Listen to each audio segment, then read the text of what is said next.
नमस्कार, मैं हूं उत्कर्ष चतुर्वेदी और मध्य प्रदेश में सत्ता का संग्राम जारी है। वो लड़ाई जिससे कि यहाँ की जनता यानी कि मध्य प्रदेश की जनता अगले 5 सालों के लिए सत्ता की चाबी किसको देनी है, उस कुर्सी पर किसे बैठाना है, ये तय करेगी। अमर उजाला मध्य प्रदेश की जमीनी हकीकत को जानने अलग अलग विधानसभाओं में, अलग अलग जिलों में, अलग अलग इलाकों में, शहरों में, कस्बों में और गांवों में निकल रहा है। लेकिन इस बीच में एक खास बातचीत जो हर हफ्ते हम अमर उजाला के अपने दर्शकों के लिए लेकर आते हैं, खबरों के खिलाड़ी का एक खास शो, हमारा वो वीकली प्रोग्राम, हमारा वो साप्ताहिक कार्यक्रम जिसमें बात राजनीति की होती है और उनसे होती है जो खबरों की नब्ज को समझते हैं। तो हमें लगा जब मध्य प्रदेश में सत्ता का संग्राम चालू है तो क्यों ना खबरों के खिलाड़ी का एक खास शो मध्य प्रदेश से ही किया जाए। और इस वक्त मैं मौजूद हूं जबलपुर शहर में, वो शहर जो कि जब मध्य प्रदेश और छत्तीसगढ़ का विभाजन हुआ था तो एक रेस में था, उस रेस में कि शायद ये प्रदेश की राजधानी बन जाए और राजनीति का पूरा केंद्र भी। एक और बात जबलपुर के लिए कही जाती है कि ये न्याय ध्यानी है, लेकिन क्या जबलपुर के साथ बीते कुछ सालों में न्याय हो पाया और क्या जबलपुर की सियासत ने यहाँ के लोगों के साथ न्याय किया? और बात सिर्फ जबलपुर की ही क्यों हो, इस पूरे इलाके की, जिसे कोई विंध्य कहता है तो कोई इससे आगे कहता है कि एक प्रवेश द्वार है जहां से आप मध्य प्रदेश की सियासत को समझ सकते हैं। नर्मदा का किनारा है और ये सब कुछ अगर जानना समझना हो तो बिना किसी देर के अब मैं परिचय कराना शुरू करूं। सबसे पहले मैं अपनी दाहिनी ओर चलता हूं। मेरी दाहिनी ओर और सबसे दाहिनी ओर है काशीनाथ जी। वापस मैं कहूंगा, आप में से किसी का भी वास्ता सिर्फ जबलपुर से नहीं है। मध्य प्रदेश की सियासी नब्ज को आप समझते हैं और हम कोशिश करेंगे आज वही आप लोगों के साथ देखी जाए, समझी जाए, जानी जाए। रविंद्र जी बिल्कुल मेरे बगल में है, मेरी दाहिनी ओर है और मैं मान रहा हूं कि वो सानिध्य भी मिलता रहा है, वो अनुभव का लाभ भी हमको मिलेगा कि हम मध्य प्रदेश की सियासत को बेहतर समझें। चैतन्य जी मेरी बाईं ओर हैं और इसके साथ हैं सिद्धार्थ जी। लगातार जबलपुर के हर एक खबर को बेहतर तरीके से अमर उजाला के दर्शकों, पाठकों तक पहुंचाने के लिए सिद्धार्थ जी आपका तो बहुत बड़ा योगदान रहता है। खूब परेशानी भी कई बार हमको लगता है हम करते रहते हैं। बिना किसी देर के सर मैं माइक आपको देता हूं। एक सवाल पूछना चाहता हूं, मूड क्या है, चल क्या रहा है मध्य प्रदेश की सियासत में? अब तक जितना प्रचार हमने देख लिया, उम्मीदवारों की फेहरिस्त देख ली, अब तो उम्मीदवार लॉक हो चुके हैं।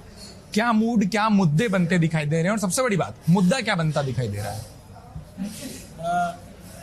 रोचक प्रश्न है और हर चुनाव जो है उसमें मुद्दे अहम होते हैं, लेकिन संयोग ऐसा है कि इस चुनाव में कोई मुद्दा नहीं है और ये आम जनता भी कह रही है कि मुद्दा विहीन चुनाव है। तो मुझे लगता है कि जो एक आइडियोलॉजिकल अप्रोच होता है राजनीतिक दलों का, उसका बहुत बड़ा अभाव इस चुनाव में देखने मिल रहा है, क्योंकि पार्टियों के जो नेता हैं वो नीतिगत बातें कम कर रहे हैं और पूरी राजनीति इस बात पर आकर केंद्रित हो गई है कि हम जीते तो हम आपको क्या देंगे या हमने अभी तक आपको क्या दिया है। तो निश्चित रूप से जो मैं कहता भी हूँ, मेरा मानना भी है कि हम राजनीति को धीरे धीरे जो है मार्केट इकोनॉमी से जोड़ते चले जा रहे हैं और जो मतदाता है उसको हमने ग्राहक समझ लिया है कि हम उसको जितना सेल में, जितना डिस्काउंट सेल में जितना लाभ दे देंगे वो उतना ही हमारे प्रोडक्ट की तरह आकर्षित होगा। तो ये एक बहुत बड़ा कटु सत्य है, लेकिन इसको स्वीकार करना पड़ेगा। अभी तक की जो स्थिति मध्य प्रदेश की समझ में आ रही है, हालांकि आजकल मतदाता बहुत चतुर और चालाक भी हो गया है और अपने मन की बात बहुत मुश्किल से जाहिर करता है। बावजूद उसके ऐसा लग रहा है कि भी दोनों पार्टियां जो हैं वो करीब 90 और 100 के आंकड़े के करीब घूम रही हैं और आखिरी जो जिस तरह से वनडे में या 2020 में होता कि आखिरी के 1-2 ओवर में, स्लॉग ओवर्स में जो बल्लेबाजी और जो गेंदबाजी होगी उसमें जो बाजी मारेगा उसके हाथ पे सत्ता आएगी। फिलहाल अभी कुछ भी प्रेडिक्शन करना जो है मुझे लगता है कि ये खतरे से खाली है। अच्छा, अनुभवी पत्रकार ना यही होता है जो राजनीति के मौसम में इस बात का ध्यान रखे कि विश्व कप भी चल रहा है और क्रिकेट के टर्म का भी बड़ा शानदार प्रयोग करे जो भी आपने किया है। काशीनाथ जी यही सवाल आपसे करूंगा, इसके साथ थोड़ा सा एक चीज और जो जोड़ दूं, क्योंकि हमको पहले सवाल का तो जवाब मिल गया। किन इलाकों में, और मध्य प्रदेश को केवल एक राज्य के तौर पर ना देखा जाए, ग्वालियर चंबल की अपनी अलग बेल्ट है, विंध्य का अपना अलग इलाका है, मालवा की अपनी अलग खासियत और राजनीति और राजनीतिक मुद्दे हैं, बुंदेलखंड के अपने मुद्दे, अपनी समस्याएं और अपने नेता हैं। ऐसे में अलग अलग इलाकों में आपको क्या मुद्दे प्रभावी इस वक्त दिखाई दे रहे हैं, अगर आप थोड़ा इस पर प्रकाश डालें तो? देखिए, अलग अलग इलाकों में अलग अलग समस्याएं हैं। महाकौशल में जैसा मैं देख पा रहा हूं अभी, ये जो फ्री बट रहा है वो एक मुद्दा है, लेकिन वो कितना प्रभाव डालेगा वोट पर ये अभी कहना मुश्किल है। बुंदेलखंड की अपनी समस्याएं, बुंदेलखंड में बेरोजगारी भी एक बड़ा मुद्दा उभरेगी और जिस तरीके से प्रयोग भाजपा ने किया है कि 7-8 बड़े छत्रप इलाके बार या इलाकेदार खड़े कर दिए हैं, और वो सब कम से कम आज के दौर में बड़े संकट में है, अपने चुनाव को बचाने में लगे हैं। उम्मीद ये थी कि ये सारे लोग कई सीटें प्रभावित करके गुच्छा लेके आएंगे ताकि एक अच्छा गुलदस्ता बन सके, लेकिन अभी वो खुद फंसे हुए हैं। तो ऐसा ना हो कि वो अपनी ही सीट बचाने के चक्कर में बाकी सब छूट जाए, वो भर जीत पाए, बड़ा मुश्किल हो जाएगा। आज भी भारतीय जनता पार्टी के सामने ये संकट है। ये संकट इसलिए है कि कोई भी ऐसा नेता, चाहे वो मालवा का हो, चंबल का हो, बुंदेलखंड का हो, विंध्य का हो, या मध्य भारत का कह लो या महाकौशल का कह लो, कोई भी ऐसे कद का नहीं है जो 230 सीटों पर शिवराज जैसी हनक धमक रखता हो। और शिवराज की जो पकड़ प्रदेश पर है वो आज भी कायम है। अभी यहाँ पर विवाद हुआ टिकट बंटने के बाद, प्रदेश कार्यालय में बहुत उधम हुआ, कुछ लोग बगावत पर उतर आए, बहुत तेज बगावत हुई। एक नौजवान लड़के ने बागी उम्मीदवार के रूप में पर्चा भी दाखिल कर दिया, लेकिन आज शिवराज सिंह संयोग से जबलपुर आए, उन्होंने उस लड़के को बुलाया और उससे कहा कि तुम पर्चा वापस ले लो। उसने पर्चा वापस ले लिया, जबकि इस बात की कोशिश चाणक्य कहे जाने वाले अमित शाह आए थे तो और बिगाड़ गए थे, मामला और बिगड़ गया था। उनके आने के बाद ही पर्चा दाखिल हुआ और भाजपा का जो महानगर अध्यक्ष है उसने इस्तीफा दिया। तो अभी भी डैमेज कंट्रोल में वही पुराना चावल काम आएगा, नए की उम्मीद बहुत कम लगती है। बहुत बढ़िया। अब आपने जो बात कही, मैं सर आपसे पूछना चाहूंगा, और ये जो जिस बात का जिक्र किया, मुझे लगता है चर्चा जिधर जा रही हो, जैसे माँ नर्मदा हमको सिखाती है ना कि जब जिधर बहना हो, जिधर जगह दिखे, उधर अपनी धारा को प्रवाहित कर लें। अभी जो सवाल आ गया, ये जो जिक्र आ गया कि बड़े बड़े नेताओं को किसी और रणनीति से टिकट दिया है, क्या रणनीति रही है बड़े बड़े नेताओं को जमीन पर उतारने की? और एक नाम उन्होंने तो ले लिया, लेकिन किसी भी नाम को मुख्यमंत्री ना कहने की। देखिए, मुझे लगता है कि ये जो बड़े बड़े नेताओं को चुनाव में उतारा है, विधानसभा के चुनाव में, उसके पीछे ऊपर की बड़ी तगड़ी राजनीति है। देखिए, ये लोग तमाम जो बड़े नेता हैं, ये बहुत प्रभावशाली हैं, और ऊपर वालों को ये भी लगता है कि हो सकता है कि कहीं अगर आंतरिक विद्रोह हो तो ये नेता जो है उसका नेतृत्व कर सकते हैं। तो इसलिए इनको ऐसी जगह फंसा दिया जाए कि अगर आप विधानसभा चुनाव जीत गए तो आप मध्य प्रदेश में फंस जाओगे, और अगर हार गए तो कल के दिन हो सकता है कि वो ये कह दें कि जब आप एक विधानसभा चुनाव नहीं जीत सकते तो हम आपको लोकसभा के टिकट कैसे दें। और वो लोगों को, नए लोगों को लाना चाहते हैं लोकसभा में, ताकि जो आगे आने वाली पीढ़ी है उनको भी मौका मिल सके। देखिए, मेरा तो ये मानना है कि किसी भी पार्टी को, किसी भी व्यक्ति को 2 बार से ज्यादा टिकट नहीं देना चाहिए। ये जो विद्रोह हो रहा है या बगावत हो रही है, उसके पीछे यही कारण है कि जो लोग खांटी कार्यकर्ता हैं, जो बरसों से लोगों के दरी पट्टा उठा रहे हैं, जय जयकार कर रहे हैं, जुलूस निकाल रहे हैं, उनको मौका नहीं मिलता। हमारे यहाँ बाबूलाल गौर 45 साल विधायक रहे।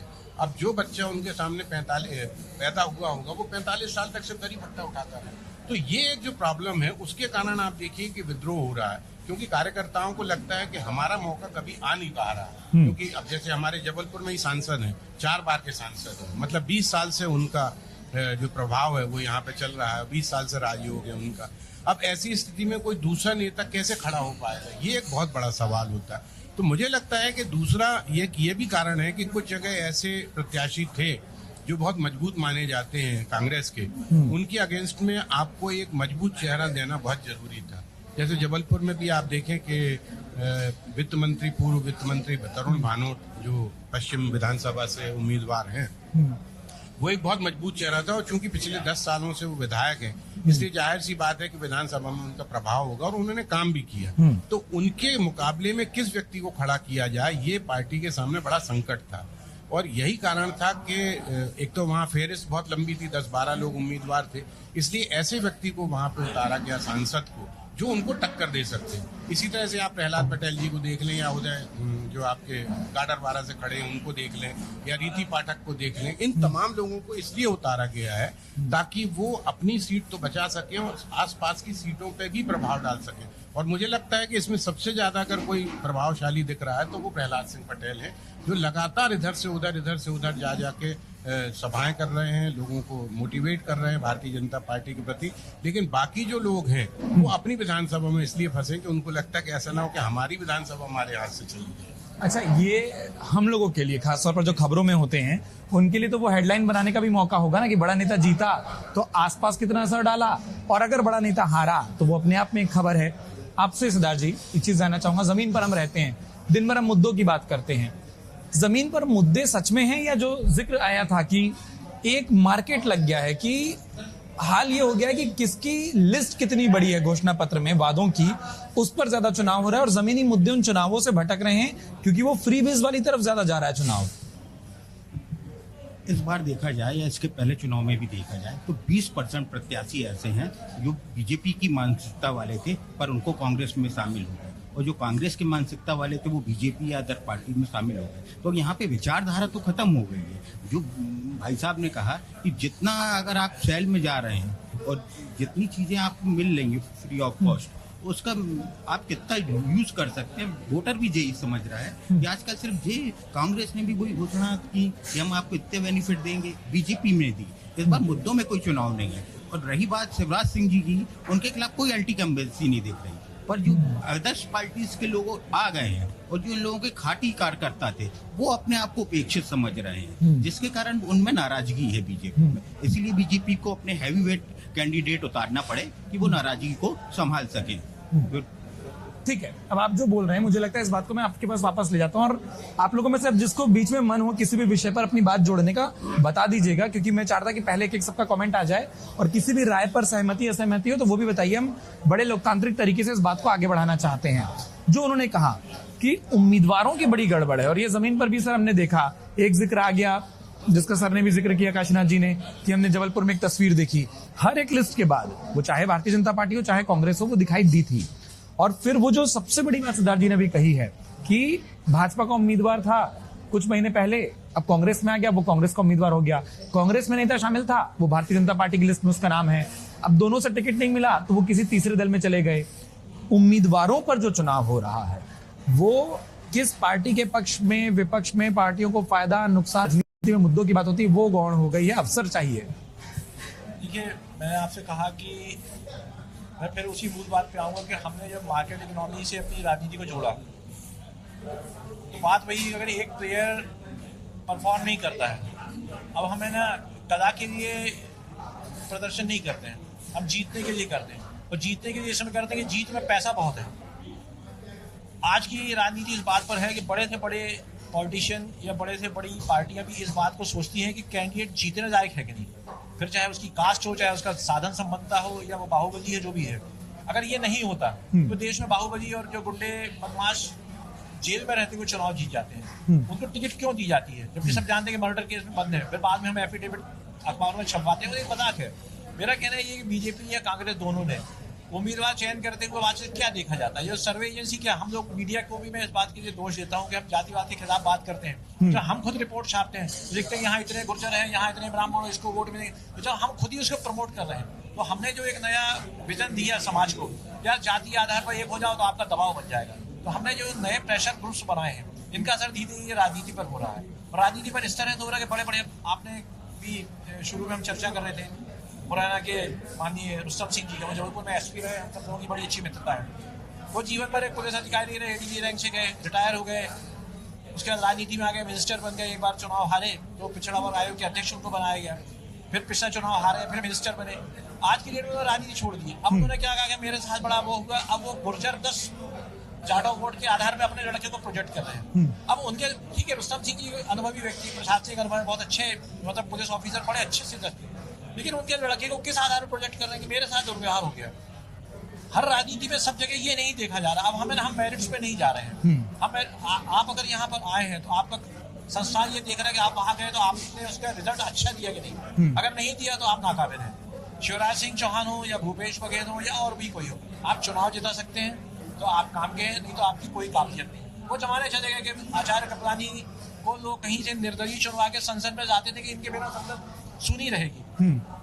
डॉक्टर लोहिया कहाँ से जीतते थे पता नहीं, जब उनको लोग कहते हैं डॉक्टर, हमारे ये जबलपुर का जो महाकोशद है, यहाँ बगल में नरसिंहपुर जिला है, यहाँ हरि विष्णु कामत एक जीतते थे, नागपुर के रहने वाले थे, अविवाहित थे और उस जमाने के ICS थे। वो समाजवादी थे खाटी, उनका नरसिंहपुर से कोई संबंध नहीं। पर नरसिंहपुर से जीतते थे, लोग उनकी इज्जत करते थे कि नहीं ये साहब सिद्धांतवादी आदमी है इनको। आज क्या हरि विष्णु कामत आकर के नरसिंहपुर से चना फौरन जो वोकल फॉर लोकल का फार्मूला है मोदी जी का, वो राजनीति में भी आ गया है। एक कॉन्स्टिट्यूंसी से बगलबाजी में लोग कहते हैं यहाँ पे हारी प्रत्याशी है। पूरा खेल इस बात पर हो गया। अगर मान लीजिए भूपेश बघेल छत्तीसगढ़ में चुनाव नहीं जिता पाते, उनकी सारी अच्छाइयां जो बुराइयां बदल जाएंगी, फिर हम लोग उनकी समीक्षा करें इसलिए हरवाए ने। वही शिवराज सिंह चौहान है जिसने पार्टी को 2 चुनाव जितवाए, वही शिवराज सिंह चौहान हार गया। जैसे बड़ी जो आपने बात की ना कि क्षेत्रीय नेता जो हारे, सिद्धार्थ भाई ये बात, उसके पीछे एक कारण था भारतीय जनता पार्टी से भी एक बात को प्रोजेक्ट करना चाहती थी कि शिवराज सिंह चौहान के बारे में यदि कोई असंतोष है तो उसको हम इस तरह दूर करें। देखिए हमने एक सामूहिक नेतृत्व तो दे दिया है, पर हमारे पास केवल एक नेता नहीं है, हमारे पास क्षेत्रीय छत्रप है। और ये तो अपने सवाल ये कि वो जीतेंगे कि नहीं है जीतेंगे, वो एक अलग मुद्दा है। लेकिन हमेशा राजनीति में ये होता है कि हम अपने सामने वाले जो हमारा प्रतिद्वंदी है उसको चेक कैसे दें। जो शतरंज शह होती है तो हमने आपको एक शह दे दी है। और राकेश सिंह यहाँ भानोट जी के खिलाफ खड़े हुए हैं। भानोट जी का पूरा वो क्षेत्र जो है वो उनका पारिवारिक घर है, उनके दादाजी के ज़माने से उनके पारिवारिक संबंध है और इतने प्रगाढ़ सामाजिक संबंध है कि बीजेपी का हो किसी भी पार्टी का हो, उनके परिवार के सामने जाकर के वो श्रद्धांजन हो जाता है। लेकिन बीजेपी ने राकेश सिंह को क्यों खड़ा किया? पिछले चुनाव में राकेश सिंह को लोकसभा में उस क्षेत्र से 80,000 की लीड मिली थी। अब उनका सोचना हुआ कि भाई आगे कड़े के आंकड़ों था तो 80,000 की घट के 8,000 पे आएगी, तो कहीं ना कोई साथ नहीं। लेकिन अब ये राकेश सिंह को प्रूव कर रहा है क्या पार्टी ने उनके ऊपर ये विश्वास किया है, तो उनको ये सिद्ध करना होगा कि मैं मोदी लहर में नहीं जीतता था, मेरा अपना भी कुछ भी वजूद था। और आज जैसे आपने कहा प्रहलाद पटेल की आपने बात की, तो प्रहलाद पटेल के साथ एक प्लस पॉइंट क्या हुआ, क्योंकि ओबीसी राजनीति का बड़ा हल्ला है, तो प्रहलाद पटेल भाजपा के ओबीसी चेहरे बन गए। शिवराज सिंह चौहान तो चलिए सत्ता में थे, तो भाजपा ने लोगों को, मतदाताओं के सामने एक बिना कुछ कहे एक प्रोडक्ट दे दिया। ये दूसरा ओबीसी चेहरा है, दमदार है, चार बचाओ। प्रहलाद पटेल की खासियत ये है कि वो इसी एरिया की 4 लोकसभा क्षेत्रों से चुनाव लड़ सके, यहाँ से वो 3 से जीते। अभी वो दमोह से बुंदेलखंड में आता है, लेकिन वो वहाँ से बालाघाट से जीते थे, जबकि वो बालाघाट से कोई संबंध नहीं है। और दमोह दोनों जगह से केंद्रीय मंत्रिमंडल में उनको उन्हीं कॉन्स्टिट्यूंसी से दिया गया। इसीलिए वही एक प्रत्याशी है, आप देखेंगे मध्य प्रदेश में, जो पूरे अंचल का दौरा कर रहे हैं, न केवल महाकौशल का बल्कि बुंदेलखंड में भी और भोपाल रीजन में भी वहाँ भी जा रहे हैं, और उनको अच्छा रिस्पॉन्स मिल रहा है, ऐसा लोग बताते हैं। और इन 4-5 में वही एक ऐसे व्यक्ति है जिनकी जीत के बारे में उनका विरोधी भी कह रहे हैं ये चुनाव जीत रहे हैं, और वो इतने निष्पिकन है कि अपनी कॉन्स्टिट्यूंसी में बहुत कम जाते हैं, बाकी उनका छोटा भाई वहाँ देख रहा है। मेरा कहने का मतलब ये कि हमको सीधे जो है ना कोई ये नहीं। अच्छा, दूसरी एक बात और है जो आपने शुरू में कहा था कि मुद्दे केवल इस तरह से गौड़ नहीं हुआ। हमने मतदाता के टेस्ट को समझने की कोशिश नहीं कर रहे। हमने समझिए कि जो झुग्गी झोपड़ी में रहता है, जो साधारण मतदाता, यही हमको चुनाव जिताएगा।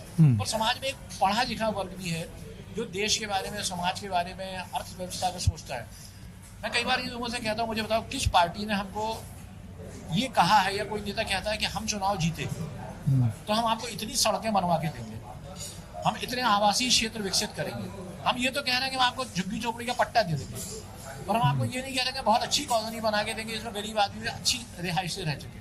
प्रधानमंत्री आवास योजना में जो मकान बन रहे हैं, या जो आप उनकी दशा जा करके देखिए, मेरा कहना लोगों की जो एक लिविंग स्टैंडर्ड है उठाना, या हम जिसको कहते हैं ना कि आजकल हैप्पीनेस इंडेक्स की दुनिया में चर्चा हो रही है, हम लोगों को खुश कैसे कर रहे हैं, कोई इस पर बात नहीं कर रहा। आनंद मंत्रालय बन गए हैं, आनंद मंत्रालय, उसका एक सचिव से बजट है, और कोई ये बात नहीं कर रहा ना कि हम आपको जबलपुर को इस तरह से विकसित कर देंगे। कोई कहे तो उनका विजन ही नहीं है उनके सामने, उनको सोचना हम चुनाव कैसे जीतना है, उसके बाद देखेंगे।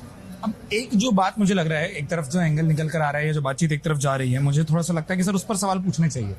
सवाल यही है, और जिसका जिक्र भी आपने बखूबी किया अपने जवाब में, कि शिवराज सिंह चौहान तमाम भारतीय जनता पार्टी के उम्मीदवार, प्रत्याशी, कार्यकर्ता, उनकी सरकार के दौरान, मध्य प्रदेश सरकार में जब उनका शासनकाल था, उन जिन योजनाओं को उन्होंने शुरू किया, जिन कामों को किया, उसको लेकर लोगों के बीच में जा रहे हैं।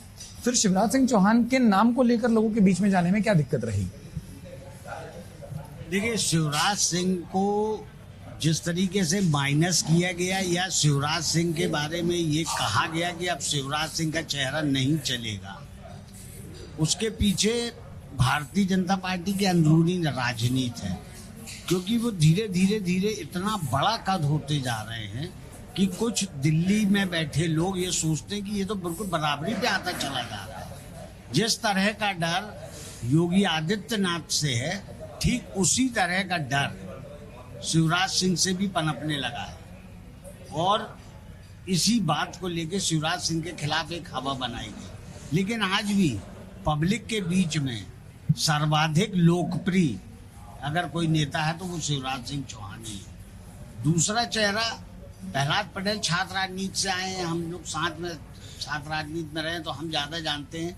संघर्ष का बहुत आदमी है और उनमें वो एक तरह का वो करिश्मा है कि वो लोगों को अपने से जोड़ जरूर लेते हैं और बहुत जल्दी कनेक्ट करते हैं और उसके बाद ऐसा नहीं है कि वो संबंध को दरकिनार कर दें। और अब तो मध्य प्रदेश की राजनीति में जात बड़ी हो गई है। नहीं, पहले कहा जाता था जात ना पूछो साधु की, तो आजकल ये हो गया कि जात ही पूछो साधु की और कुछ ना पूछो। नहीं तो इसी मध्य प्रदेश में 9 वोटर की कॉन्स्टिट्यूंसी जवेरा से 9 ईसाई वोटर थे, वहां पर ईसाई कैंडिडेट रत्नेश सालोमन 5 बार विधानसभा जीत के पहुंचे और मंत्री बने।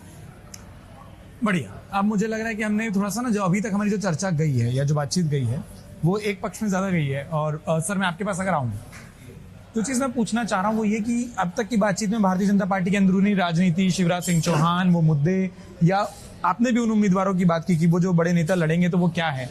मैं सिद्धार्थ जी पर वही सवाल लेकर गया था। थोड़ा सा कांग्रेस के पक्ष पर चलते हैं। पहली बात, जो पूरी बातचीत शुरू होती है वो टिकटों के वितरण से शुरू होती है कि क्या वहां पर मनमुटाव था, नहीं था, देखा गया, नहीं देखा गया।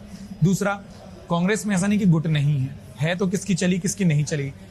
कांग्रेस पार्टी एक चेहरे को आगे कर रही है और लगातार आगे कर रही है। उस फेस अपील पर और उस गुटबाजी पर आपका क्या कहना है कि है नहीं, और आपका क्या मत है? देखिए, कोई भी राजनीतिक पार्टी अगर होती है, जो बड़ी पार्टी होती है, राष्ट्रीय पार्टी है, चाहे भारतीय जनता पार्टी हो चाहे कांग्रेस, उनमें गुटबाजी होती है। हर जो नेता है वो उसकी अपनी एक महत्वाकांक्षा होती है। जो पार्षद होता है वो समझता है कि हम विधायक बन जाएं, विधायक सोचता है कि मैं मंत्री बन जाऊं, मंत्री सोचता है मुख्यमंत्री बन जाऊं। तो इस तरह की गुटबाजी तो हमेशा होती है। कांग्रेस के बारे में अक्सर ये कहा जाता है कि कांग्रेस में लोकतंत्र है, इसलिए कोई भी कुछ कह देता है। लेकिन मुझे लगता है कि ये जो लोकतंत्र है वो कई बार अराजकता में बदल जाता है। भारतीय जनता पार्टी के साथ सबसे बड़ी एक खासियत ये है कि वो अनुशासित पार्टी मानी जाती है।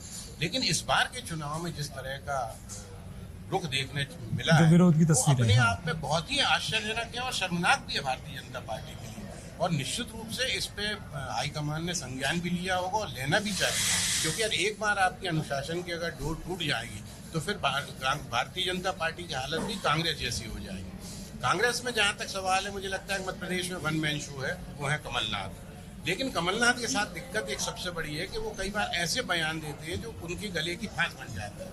जैसे अभी उन्होंने बोल दिया कि आप किसी ने कहा कि साहब हमको टिकट नहीं मिली, बोले जाइए आप दिग्विजय सिंह के कपड़े फाड़िए, उनके लड़के के कपड़े फाड़िए। तो ये भारतीय जनता पार्टी जो है, इन तमाम चीजों को भारतीय जनता पार्टी अपने से ज्यादा ध्यान रखती है कांग्रेस का। और वहाँ जो बयानबाजी हो रही है, वहाँ जो भी घटनाएं हो रही, उनको इतनी जल्दी कैप्चर करता है और उसको जितनी जल्दी स्प्रेड आउट कर देता है वो अपने प्रचार तंत्र के माध्यम से, कि फिर इनको गले की फांस बन जाती। फिर उनको ये बताना पड़ता कि नहीं ऐसी कोई बात नहीं थी, फिर दोनों गले मिले, फिर हंसे कि भाई हम लोग तो मजाक कर रहे थे।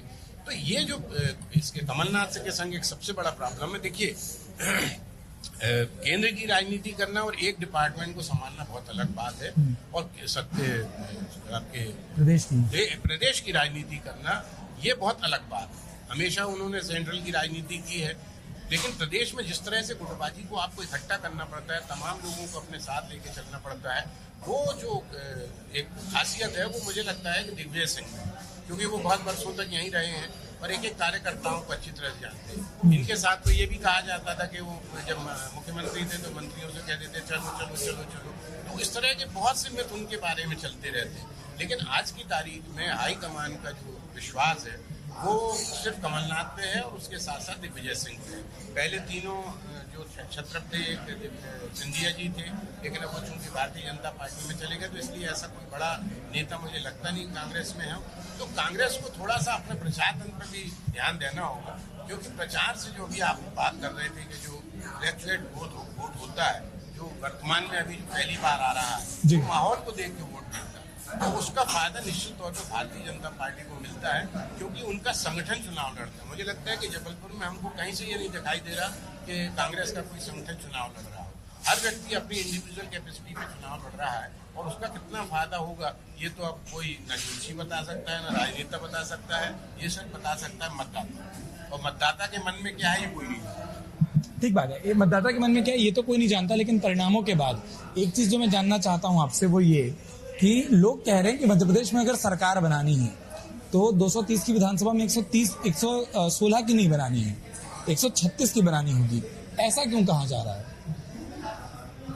अगर लास्ट चुनाव की समीक्षा की जाए तो एमपी महाकौशल की बात करें, इसमें 13 ट्राइबल सीट्स है जिसमें बीजेपी सिर्फ 2 जीत पाई, जिसके बाद पूरा फोकस आ गया था ट्राइबल्स वोटों पर, बीजेपी ने करना चालू किया था। प्रदेश में 47 सीट्स है ट्राइबल की, उसमें अधिकांश में कांग्रेस विजय रही, जिसके कारण बीजेपी का टोटल फोकस जो था ट्राइबल्स पे था।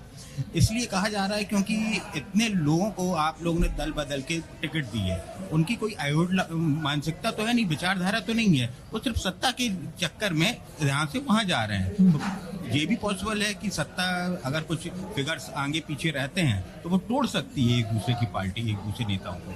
ये पिछले चुनाव में भी हुआ है, तो इसीलिए वो डर लोगों को, डर इसीलिए है कि ठीक है वो जो कहा जा रहा है इसीलिए। अब मुझे लगता है कुछ चेहरों पर बात कर लें, फिर मैं बहुत वक्त नहीं लूंगा। एक अंतिम राउंड ऑफ जो सवाल होगा कि जो अब तक चेहरे नहीं आया, थोड़ा सा जिक्र आया, ज्योतिरादित्य सिंधिया चुनाव नहीं लड़ रहे हैं। आखिरी लिस्ट आने तक भारतीय जनता पार्टी की ये अटकलें रही कि क्या शिवपुरी जाएंगे, फिर शिवपुरी नहीं तो क्या वो ग्वालियर जाएंगे।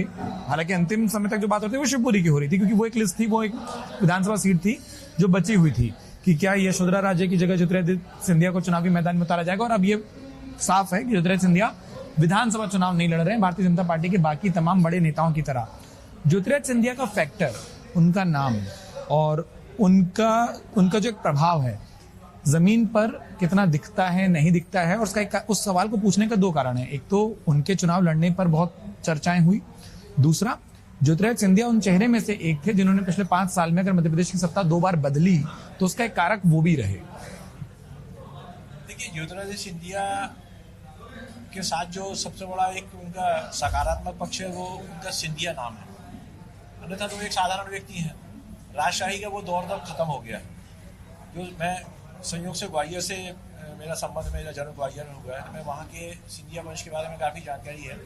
तो राजमाता सिंधिया के बाद बची खुची जो एक प्रतिष्ठा थी वो माधवराव सिंधिया की थी। माधवराव सिंधिया भी राजनीति में काफ़ी पापड़ बेरे, DB मिश्रा से उनके परिवार का झगड़ा हुआ, मध्य प्रदेश में सत्ता 1968 में 67 में बदली थी। देखिए, ज्योतिरादित्य सिंधिया तो एक्सीडेंटली उनके पिताजी की मृत्यु हुई, आकर के जीत गए, और लेकिन वो चूंकि पिछला चुनाव हार गए लोकसभा का, उसके बाद अब वो एक सामान्य राजनेता है। उसके पहले तक वो चैंपियन थे, जिता। पर एक बार राजनेता का हार जाता है इस तरह तो कहीं ना कहीं डेंट तो एक लगता है, वो गाड़ी कितनी भी नई हो पर डेंट लग गया तो डेंट लग गया। अब ज्योतिरादित्य सिंधिया जब कांग्रेस में थे तो उनको एक कांग्रेस का इनबिल्ट सपोर्ट था कि देखिए ऐसे ही कमलनाथ पीछे थे। भारतीय जनता पार्टी की जो आंतरिक रचना है या जो कहेंगे उसकी जो फिजियोलॉजी है वो टोटली अलग है। तो उनको भारतीय जनता पार्टी में सांस्कृतिक रूप से अपने को एडजस्ट करने में बहुत समय लगेगा, पहली बात। दूसरा ये जो बात हुई ना कि भारतीय जनता वो आए किस कॉस्ट पे, वो तब आए जब भारतीय जनता पार्टी सत्ता का स्वाद चख चुकी थी। भारतीय जनता पार्टी के आम कार्यकर्ता या जो नेता जो एस्पिरेंट हैं उनके मन में ये लग चुका था कि हमारा भविष्य राजनीति में उज्जवल है। जब राजमाता सिंधिया कांग्रेस से तोड़ करके आई थी तब भारतीय जनता पार्टी के पास उस अंचल में नेता ही नहीं थे, तो राजमाता जिसके ऊपर हाथ रख देती थी वो जीत जाता था। तो भारतीय जनता पार्टी या जनसंघ के लोग इसी में खुश थे कि चलो इस बहाने हमारे लोग जीत रहे हैं। और आज भारतीय जनता पार्टी में एक बहुत बड़ा तबका ऐसा है कि हमको कहीं ना कहीं कुछ चाहिए। तो जब ज्योतिरादित्य सिंधिया के आने के बाद जब उनके लोग कांग्रेस के आए तो वहाँ जो रिजेंटमेंट है वो बीजेपी को नुकसान पहुंचा सकता है बहुत बड़ी मात्रा। नंबर 1। नंबर दूसरी बात यह है कि अगर ज्योतिरादित्य सिंधिया को यहाँ से चुनाव लड़ाया जाता तो सीधा सीधा परसेप्शन ये जाता कि केंद्र जो है उनको यहाँ चीफ मिनिस्टर प्रोजेक्ट कर रही है। भारतीय जनता पार्टी इस खतरे से भी बचना चाहती थी क्योंकि ज्योतिरादित्य सिंधिया पूरे मध्य प्रदेश में उनकी जननेता की इमेज नहीं रही कभी। आज आप चाहे कैलाश विजयवर्गीय की बात करें, चाहे प्रहलाद पटेल जी के अंदर, ये कहीं ना कहीं नीचे से संघर्ष करते हुए ऊपर आए, इन लोगों ने नगर से राजनीति शुरू की, केंद्र तक पहुंचे। तो ये एक बहुत भारतीय जनता पार्टी को एक एडवांटेज मैं देखता हूँ the despite of all odds, वो ये है कि भारतीय जनता पार्टी को इस बार इस बात का खतरा महसूस हो रहा है कि हम हार सकते हैं, क्योंकि एक बार हार चुके हैं। पिछले चुनाव में वो ओवर कॉन्फिडेंस है कि हम हारेंगे नहीं, शिवराज जी की जहर चलेगी। इस बार वो बहुत सतर्क है कि हमको बहुत सतर्क होकर चलना है, गड्ढे देख करके चलना है, कहीं गाड़ी स्पीड ब्रेकर पर कूद न जाए। पिछले बार चूंकि वो इसीलिए उन्होंने इतने माइक्रो मैनेजमेंट किया है। अमित शाह बार बार आ रहे हैं और मैं देख रहा हूँ लगातार केंद्र से उनके पर्यवेक्षक आ रहे हैं बिना किसी घोषणा के, लोगों से डिफरेंट सेक्शन में वो फीडबैक दे रहे हैं। ये मैंने देखा कि प्रेस के कुछ मीडिया के लोग भी आए और उनके जो पार्टी के प्रवक्ता हैं वो आ रहे हैं यहाँ डिफरेंट सेक्शन में मिल करके फीडबैक वो दे रहे हैं। जबलपुर में उन्हीं का मीडिया सेंटर खोला जहाँ प्रेस कॉन्फ्रेंस हो रही, कांग्रेस अभी तक नहीं कर पाई, ये बात बिल्कुल सही है। दूसरा, मोदी ने आकर के एक काम जो बीजेपी में किया है वो ये है कि बीजेपी को आधुनिक संदर्भ में एक पेशेवर पार्टी के रूप में एक पेशेवर मैनेजमेंट उन्होंने दिया है। जिस तेजी से वो रिएक्ट करते हैं, जिस तरीके से उनका मीडिया मैनेजमेंट काम कर रहा है, वो निश्चित रूप से आने वाली राजनीति को इंगित करता है। पर आज के संदर्भ में ये कि ज्योतिरादित्य सिंधिया का जहाँ तक सवाल है तो मुझे लगता है वो अपने दायरे में ही अगर 10-5 सीटों पे असर डाल दे तो डाल दे, वरना ऐसा कोई बहुत बड़े मास लीडर के रूप में मैं उनको नहीं देखता। ठीक है, एक और चेहरा मुझे लगता है थोड़ा सा जिक्र आया लेकिन विस्तार में बात करनी जरूरी हो जाती है। 10 साल मुख्यमंत्री रहे मध्य प्रदेश के दिग्विजय सिंह, उसके बाद जिस जगह हम खड़े हैं पास में ही मां नर्मदा बहती हैं, उनकी यात्रा पर निकले लोगों ने कहा राजनीति से दूर हो रहे हैं क्या, बहुत बड़ी यात्रा थी। और उसके बाद वो वापस आए और वो बयान का भी जिक्र आ गया कि जिसको टिकट नहीं मिला है वो उनके जाकर कपड़े फाड़े, बाद में कहा गया कि वो मजाक था। लेकिन दिग्विजय सिंह कांग्रेस की इस पूरी रणनीति में कितने महत्वपूर्ण हैं, कितनी चल रही है, नहीं चल रही है, और उनकी राजनीति को क्योंकि आप लोग बखूबी देखे हैं, जानते हैं करीब से, उसको देखते हुए आपको क्या लग रहा है कि कांग्रेस के लिए कितना फायदा कितना नुकसान, क्योंकि कई बार उनके भी बयान ऐसे होते हैं जो पार्टी को परेशानी में डालते हैं। देखिए, दिग्विजय सिंह को बहुत लंबे समय से, मतलब जब वो चीफ मिनिस्टर नहीं बने थे उसके पहले से उनकी राजनीति को देख रहे हैं और उनसे एक तरह से संवाद भी रहा है। तो दिग्विजय सिंह के बारे में एक बात बहुत साफ बता दे, आज भी मध्य प्रदेश की राजनीति में चाहे कांग्रेस का मामला हो या बीजेपी का, सबसे काबिल नेता का नाम ही दिग्विजय सिंह है। अर्जुन सिंह के बाद अगर कोई नेता है तो वो दिग्विजय सिंह है। दूसरा, उनने जो पिछली बार नर्मदा परिक्रमा की थी उसका असर पिछले चुनाव में देखने को मिला था। कमलनाथ दिग्विजय सिंह की सलाह के बिना कोई बात आगे नहीं बढ़ाते, और वो जिस तरह का जो उनके एक बयान को, कमलनाथ के एक बयान को लेकर उस तरह की जो बात हुई वो हंसी मजाक ही मानी है, क्योंकि उन दोनों का सेंस ऑफ ह्यूमर भी बहुत जबरदस्त है।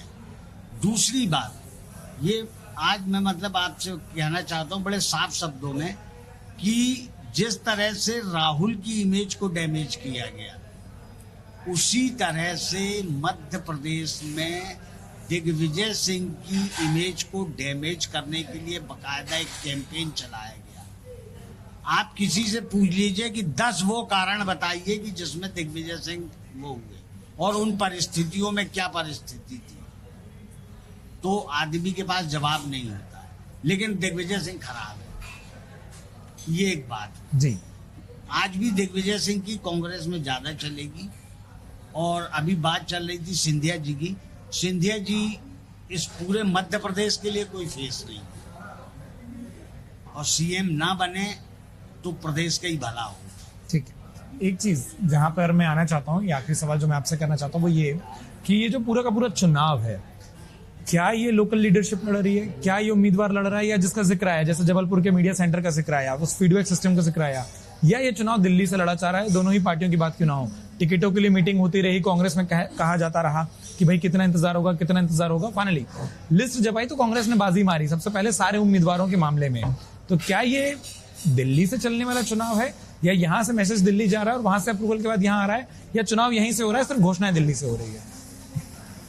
देखिए, हर पार्टी में एक हाईकमान होता है और उसके बिना पत्ता भी नहीं हिलता। ये सब कहने की बातें हैं कि साहब हम यहाँ ने सर ने सर्वे किया या हमने यहाँ से रिपोर्ट भेजी, जो कुछ भी होता है तय होता है वो दिल्ली से ही तय होता है। विशेष के भारतीय जनता पार्टी में तो आज की तारीख में ये स्थिति है कि 2 केंद्रीय नेताओं को उन्होंने यहाँ भेजा हुआ था, अश्विनी वैष्णव और भूपेंद्र यादव। इसका मतलब साफ था कि प्रादेशिक नेतृत्व पर उनको कोई भरोसा नहीं बचा था, इसलिए उन्होंने बकायदा 2 लोगों को भेजा, और जो रोज फीडिंग देते थे आपके हाईकमान। तो जिन भी प्रत्याशियों का चयन हुआ है वो हमेशा दिल्ली से ही होता है, चाहे कोई भी पार्टी हो, क्योंकि हाईकमान की मर्जी के बिना कोई, ठीक है 2, 4, 5, 10 लोग ऐसे होते हैं जिनकी अच्छी रिपोर्ट होती है, जिनका यहाँ से रिकमेंडेशन जाती है, लेकिन ओवरऑल जो आप देखेंगे वो निश्चित तौर पे हाईकमान के उस पर ही निर्भर करता है। तो मध्य प्रदेश में भारतीय जनता पार्टी में तो केंद्रीय नेतृत्व चल रही है, और इसका पीछे कारण ये भी है कि केंद्रीय नेतृत्व को लगता है कि पिछली बार जो गलती हुई थी, इस भरोसे में थे हम के शिवराज सिंह चौहान के चेहरे पे हम चुनाव जीत जाएंगे, लेकिन वो हो नहीं पाया। तो इसलिए भारतीय जनता पार्टी इस मामले में बहुत चौकस है। वो एक एक कदम बहुत फूंक फूंक के उठा रही, चाहे वो प्रत्याशियों का चयन हो, चाहे भाषण, चाहे आपकी रैलियों का मामला हो। अब अमित शाह जी कई बार आ चुके हैं मध्य प्रदेश, मोदी जी आ चुके हैं, बड़े बड़े नेता यहाँ आ चुके हैं। तो वो इस बार कोई चूक नहीं करना चाहते, क्योंकि अगर मान लीजिए इस बार चूक हो जाती है तो फिर ये मान के चलिए कि भारतीय जनता पार्टी 5 साल तक विपक्ष में बैठने के लिए मजबूर हो जाएगी। और ऐसा ही अगर कांग्रेस के साथ होता है, अगर कांग्रेस इस बार हार जाती है, तो मुझे लगता है कि कांग्रेस का भविष्य मध्य प्रदेश में अंधकारमय हो जाएगा। एक बात जरूर मैं ये कहना चाहता हूँ कि देखिए, जो जातिगत समीकरण की बात हो रही है, ये बड़ा दुर्भाग्यजनक तथ्य है कि बिहार और उत्तर प्रदेश में हमेशा जातिगत राजनीति चलती आई थी। मध्य प्रदेश उससे अछूता था, लेकिन पिछले 2 बार के चुनाव से जो जातिगत समीकरण बन रहे हैं, और जो जिस तरह से ओबीसी को और SC/ST को और आदिवासियों को अलग अलग ढांचे में पिरोया जा रहा है और उनको तरह तरह की सुविधाओं देने की बात की है, तो ये एक बड़ा दुर्भाग्यजनक तथ्य है। क्योंकि वोटर तो हर जात का होता है, कोई ऐसा नहीं कि आप ओबीसी को आरक्षण देने की बात कर रहे हैं, जबकि मालूम है कि आपको, सभी नेताओं को मालूम, सभी पार्टी को मालूम है कि आप 50% से ज्यादा आरक्षण नहीं दे सकते। उसके बावजूद भी उनको बरगलाने के लिए हम आपको 27% आरक्षण दे देंगे, और फिर बाद में ये कह देंगे कि साहब हम क्या करें, हमने तो अपनी तरफ से पूरी कोशिश की थी, लेकिन सुप्रीम कोर्ट नहीं माना। तो ये इस तरह की जो नौटंकियां राजनीतिक पार्टी करती हैं, मुझे लगता है कि ये सिर्फ एक भुलावा देने की कोशिश है, लेकिन इससे मतदाता ज्यादा प्रभावित होता है। ठीक है सिद्धार्थ जी, आखिरी सवाल जो आपके लिए है वो ये, और मध्य प्रदेश का चुनाव हो किस पर रहा है? उम्मीदवारों पर, ये पार्टियों की लड़ाई है, ये मुद्दों की लड़ाई है, और या फिर जो समीकरणों का जिक्र कर दिया, समीकरणों की लड़ाई है? देखिए, लास्ट बार कई मामलों में हाई कोर्ट के जो डिसीजन थे जो सरकार के अगेंस्ट में थे, इस बार अगर हाई कोर्ट में देखा जाए तो सरकार पे हाई कोर्ट का यहाँ तक कहना था कि अगर कंटेम्प्ट पिटीशन फाइल नहीं की जाती तो स्टेट गवर्नमेंट ऑर्डर का फॉलो नहीं करती। तो इसलिए तो अपन ये नहीं कह सकते कि किसी अगर अच्छे प्रशासन की बात किया जाए उस पर नहीं हो रही है। ये सिर्फ लड़ाई हो रही है सत्ता के लिए, कौन कितना लालच देके अपने वोटरों को लुभा सकता है, ये है पूरा मध्य प्रदेश। आपने मुझे दे दी, इससे बड़ी लाइन बोलने की जरूरत नहीं है। मध्य प्रदेश का चुनाव, ढेर सारे मुद्दे जमीन पर हैं, ढेर सारे नेताओं के दावे जमीन पर हैं, कई अलग अलग इलाकों में अलग अलग पार्टियां, अलग अलग राजनीतिक दल वो जमीन पर हैं, लेकिन इन सब के बीच में जो हमारे खबरों के खिलाड़ी बता रहे थे, खबरों के अंदर की खबर, कौन सा व्यक्ति, किसका समीकरण कितना भारी। अगर आप ये वीडियो YouTube पर देख रहे हैं तो हमारे चैनल को सब्सक्राइब करें और बेल आइकन को दबाना ना भूलें। अगर आप Facebook पर ये वीडियो देख रहे हैं तो हमारे पेज को लाइक करें।